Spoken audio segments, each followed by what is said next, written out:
नमस्ते आंटी जी। नमस्ते।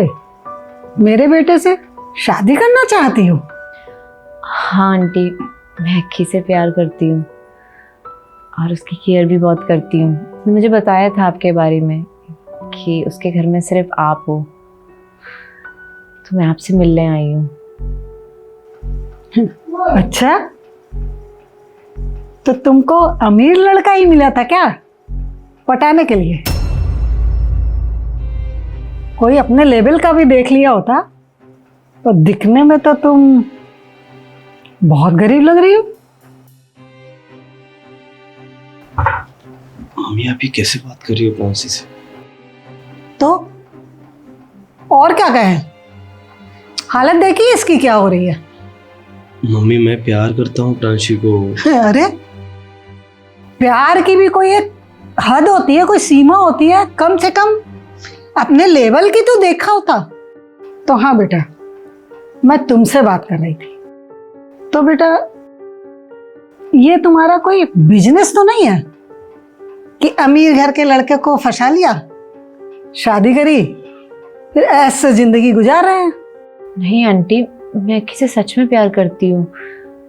मैंने उसे पैसों के चक्कर में प्यार नहीं किया है, और आपके लड़के ने ही मुझे शादी के लिए प्रपोज किया था। मैंने तो उसको मना किया था कि मैं उसके स्टैंडर्ड की नहीं हूँ, पर वो बोला प्यार में स्टैंडर्ड नहीं देखा जाता, मुझे तुमसे है और मैं तुमसे शादी करना चाहता हूँ। हाँ तो मेरे बेटे की तो बात ही मत करो तुम। उसको तो ना कहीं भी कुछ भी पसंद आ जाता है।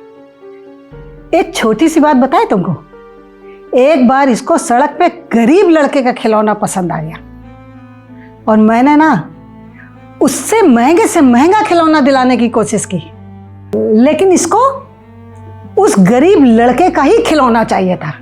तो जानते हो मैंने क्या किया? उस खिलौने से भी ज्यादा पैसे देकर मैंने वो खिलौना उस गरीब बच्चे से लिया। लेकिन वो तो एक खिलौने की बात थी, वो तो मैंने लेकर इसको दे दिया। और यहां इस घर की बहू की बात है, जो मैं अपने स्टैंडर्ड से लाऊंगी। एक सड़क छाप लड़की को ले आके ये चाहते हैं कि हम बहू बना लें। और तुमने अपनी सुंदरता का जाल फैलाकर मेरे बेटे को फंसा लिया। नहीं मम्मी, प्रांशी ने ऐसा नहीं किया है, वो बहुत ही अच्छी लड़की है। अरे रहने दो बेटा, माना ये बहुत सुंदर है, लेकिन तुम भी ना आम खाया करो और गुठलियों को फेंक दिया करो। रहने दो अक्की, आंटी सही तो बोल रही हैं। मैंने तो तुमसे पहले ही बोला था कि मैं तुम्हारे घर के लायक नहीं हूँ। मुझे माफ कर दीजिए आंटी। और अक्की, तुम्हें अपनी माँ की बात माननी चाहिए। वो जो भी तुम्हारे लिए सोचेंगी अच्छा ही सोचेंगी।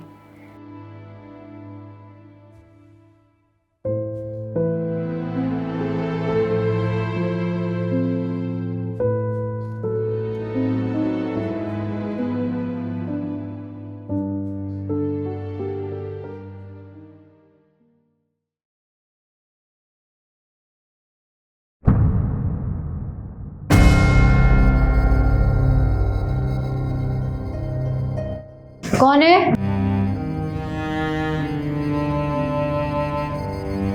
शायद मैं गलत जगह आ गई। अरे नहीं आंटी, आप इंटरव्यू देने आई हैं तो इंटरव्यू दीजिए ना। आइए बैठिए। ठीक है बेटा।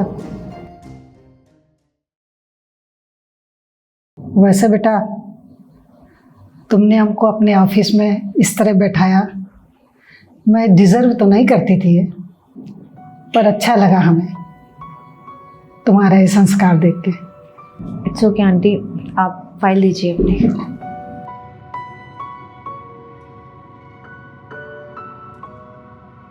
वैसे बेटा, एक बात पूछूं तुमसे?